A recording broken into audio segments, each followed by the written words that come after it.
I live a painfully mundane life, slaving myself to the corporate confinement known as Walmart. Every single day, besides my days off obviously, consists of me doing repetitive tasks involving manual labor in the store. If I'm not sweeping and mopping the aisle floors, I'm either restocking their shelves or scrubbing those despicable toilets on my bare knees. Hours have gone by, and my shift has yet to end. I've been working here for the past 3 years, and up until the 3rd year, my experiences working here have been pretty great because of the laid-back management team. However, this all changed a year ago when one of my coworkers was promoted to becoming a manager. Let me tell you, everything, and I mean everything, went completely downhill once the aforementioned guy received his promotion. After dealing with the incredibly daunting tasks of maintaining the store's cleanliness, its aisle shelves, and not to mention the customer satisfaction, I needed a break. I'm utterly sick of the entitled customers who misconstrue their importance to me. I decided to reward myself with a quick break, along with a bottle of water. "Raymond, I need you to do some wipe downs on some of the empty shelves. I'm short-handed," said the manager. I rolled my eyes and deeply sighed. I reluctantly complied with him until he kept running his damned mouth. "Come on, Raymond. Are you here to work or to feel sorry for yourself?" Stephen said, staring at me without taking my exhaustion into consideration. I couldn't deal with his crap any longer. My blood had felt like it reached its boiling point. "Fuck you, Stephen," I spat venomously. I yelled again, pointing at his thick, asymmetric set of eyebrows. I proceeded to trash some of the stocked shelves out of anger, my fury scattering their contents about. "Wipe down this!" I exclaimed once more, rubbing my testicles in front of him. Stephen's jaw drop grew even wider when I slammed my carcinogenic employee vest on the floor, spitting on it to finally seal the deal. That was the day I decided to burn bridges with Stephen. 3 years later, since I still don't make that much money, I've decided to get some groceries at my former Walmart workplace. Trust me, buying from there isn't as cancerous as working there 24/7, especially if you have a Stephen. Anyway, to my surprise, the store was empty, like no one else but me was inside it. I then realized that this Walmart was actually abandoned. For an abandoned supermarket, it sure seemed like a great opportunity to loot some items, especially since everything seemed intact. I called up my buddy Anthony to assist me in carrying out our well-earned goods. "Isn't that stealing?" "No, we're just acquiring abandoned goods." "Stop freaking out, Jesus," I complained. He agreed to help, and so venturing off to the depths of Walmart we went. As soon as he arrived, as we walked inside, we, no questions asked, went straight to the electronics aisle and took every conceivable device we could carry, sparing nothing. Then suddenly the power went off, and the darkness immediately engulfed us in its blinding aura. We were scared shitless, thinking that it was some kind of law enforcement setup to prosecute would-be looters. But surprisingly, that wasn't the case. The power returned suddenly. Anthony and I looked at each other awkwardly, confused about what just happened. We prompted for the exits, but then the automatic doors weren't so automatic anymore. They would not open. With tension slightly building up, along with confusion, I tried prying the damn thing, but it wouldn't budge. I turned around and what I saw nearly had me throw up my heart. It was a Walmart employee with his back turned to me. Excuse me, sir, the doors won't open," said Anthony to the employee. The employee turned around and his facial details were just sickening. Baggy eyes, knobby fingers from severe arthritis, and worst of all, his employee nameplate had the name Stephen on it. "There's no escaping from here," Stephen said. Anthony and I didn't feel confrontational towards him, so we instead decided to take matters into our own hands. We tried breaking the fixed glass from the automatic doors, but that was futile. I flung the frying pan I used to break the glass out of frustration. With no other recourse in mind, I did what any reasonable person would do in my situation. I dialed for 911. "Dude, what?" Anthony asked. "Well, I'm not gonna die in this shithole," I responded.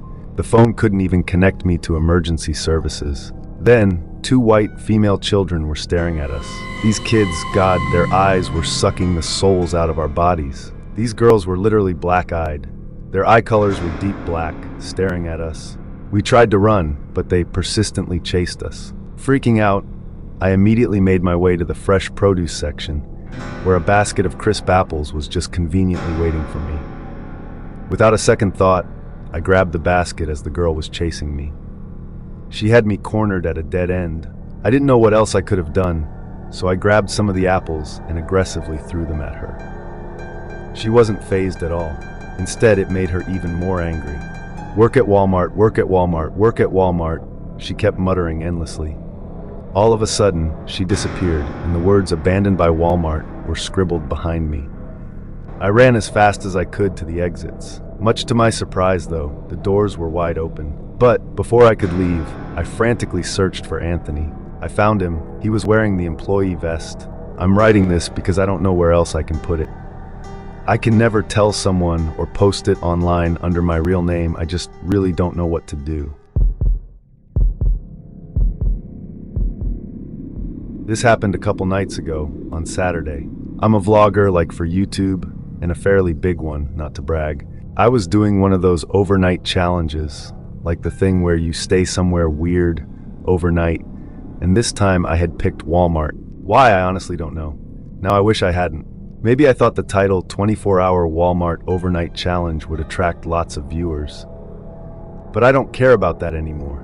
Okay, so it's Saturday night, and my two friends, Cass and Anthony, are helping me get situated in my hiding spot in the pet supplies section. It's about 9:50, so 10 minutes until closing time. I'm doing all this stupid stuff for the video, like giving a tour of my little hiding place and just goofing around with my friends. Cass and Anthony leave right before closing time and buy a bottle of Japanese mayonnaise, so they don't seem suspicious, leaving me to hide until 10:30 or so, when the employees begin to leave for the night. Or when they should, at least, according to the plan I drafted.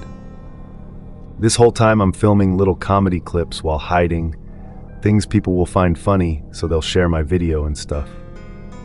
Always thinking about ways to expand my channel. So yeah, around 10:30, I get some texts from Cass, who's keeping watch with Anthony outside until 11. "Okay, the employees are starting to leave. You're good to go, bud?" Wait, no, they got something out of a car and they're starting to drag it inside. It's like really big. This is weird, dude.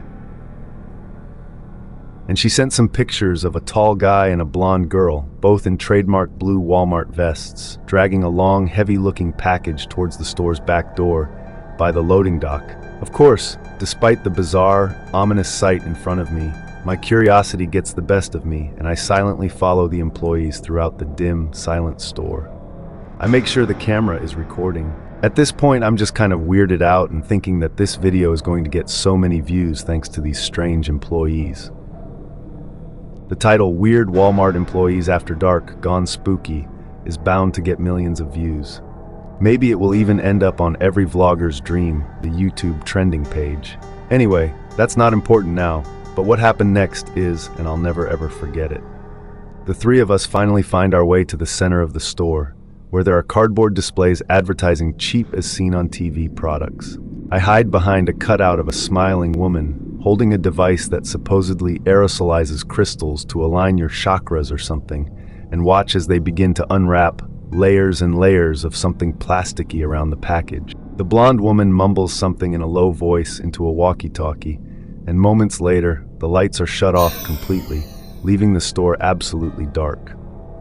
I hear the footsteps of many people, some more shuffling of plastic, and then the lights are turned on, but still dim. But the scene is so different now. A large circle of employees stands around the fully unwrapped package. Oh God, the package. I don't want to think about it, but I know I have to tell someone. In the middle of the plastic tarp lies a body. I don't want to think about how it was, made to pass away, but it's mangled. Blood and viscera cover the tarp. I nearly throw up. Strangely, my first thought when I see it is great. There's no way I can post this on YouTube now. And the employees, I couldn't tell you exactly what they are, but they're not really human anymore. Everything about them is just, wrong. Their bodies are long and gaunt, pale and withering, though some of them, I think, are quite young. Their fingers twitch about and yellowing fingernails, no claws that end in sharp points. Their eyes, they glow. And all of them, every single one of them, is wearing that horrible blue Walmart vest. I realize with a start that the corpse is, too. I feel sick to my stomach, yet strangely drawn to them. I don't really know what they are, though, just that I'm probably in a whole lot of danger right now. I want to run, scream, turn off my camera so it doesn't record what I know is about to happen, all at the same time. But I am frozen in place, horrified, yet allured. The tall man, who now towers over everyone else by a good 2 or 3 feet, snaps his gaunt fingers, commanding the group's attention. He nods, and the circle quickly becomes smaller as the employees pounce upon the corpse. They tear the already mangled body to pieces, consuming it with disgusting sucking and chewing noises that'd rival the very best ASMR YouTubers. Only when I see this horrible sight do I find in myself the common sense to book it out of there. I sprint as quietly as possible through the store back to the pet supplies area and curl up in a ball with my camera, which I turn off. I'm in shock at what I've just witnessed, and thoughts course through my head at what 1,000,000 miles per hour.